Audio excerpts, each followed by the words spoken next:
এই শপথ কার্যক্রম যদি তারা নাও পড়ায়, আমি গিয়ে আমার চেয়ারে বসতে পারি, 2 মিনিটও লাগবে না।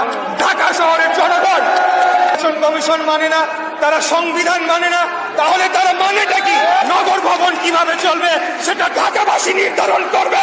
এবার সরকারকে শেষ বার্তা দিলেন বিএনপি নেতা এরশাদ। ঢাকা দক্ষিণ সিটি কর্পোরেশনের মেয়র পদে সরকার শপথ না পড়ালে ঢাকাবাসীকে সঙ্গে নিয়ে নিজেই শপথ পড়ে মেয়রের চেয়ারে বসবেন বলে সরকারকে শেষ বার্তা দিয়েছেন বিএনপির নেতা ইশরাক হোসেন।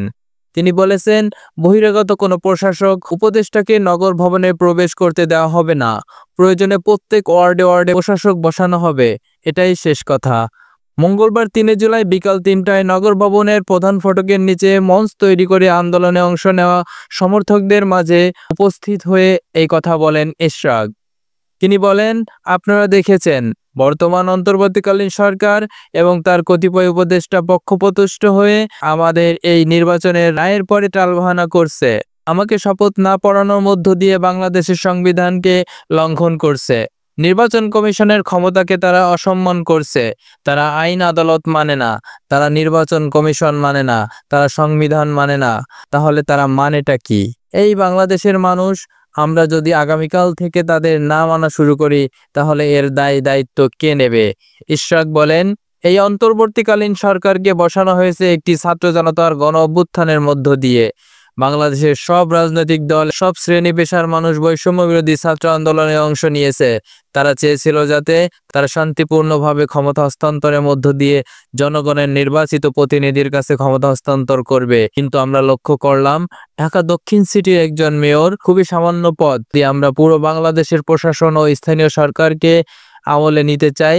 সেটিকে হস্তান্তর করতে আদালতের সর্বোচ্চ রায়ের পরও শপথ পড়ানো নিয়ে তালবাহানা করছে।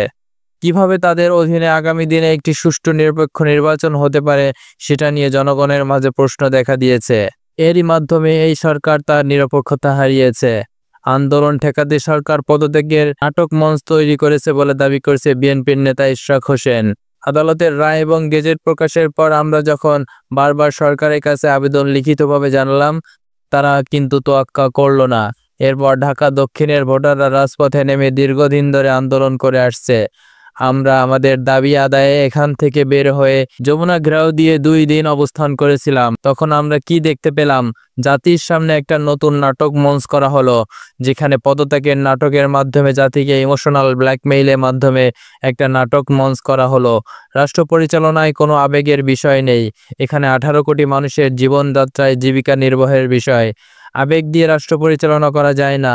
যখন ইচ্ছা নিলাম, যখন আমি বেজার হলাম তখন পদত্যাগ করে চলে গেলাম। এ ধরনের কর্মকাণ্ড জনগণের কল্যাণময় কিছুই হবে না।